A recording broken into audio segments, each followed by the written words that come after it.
A useful composition tip is to use the rule of thirds in your videography. In this approach, you divide the view into thirds from top to bottom and left to right. Where the lines intersect are called power points. You want to position your subject in relation to the rule of thirds and put the main point of interest at one of these power points.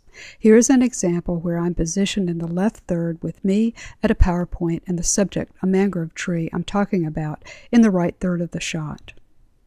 Here is another example with the subject in the lower left third. Notice how the foreground is positioned so that it occupies the lower 2/3 of the picture.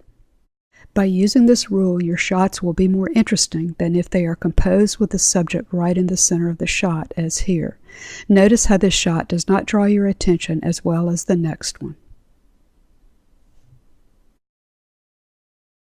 You also use the rule of thirds to compose landscape shots. If you shoot sky and land by dividing the scene into two halves, the result is less interesting to the eye.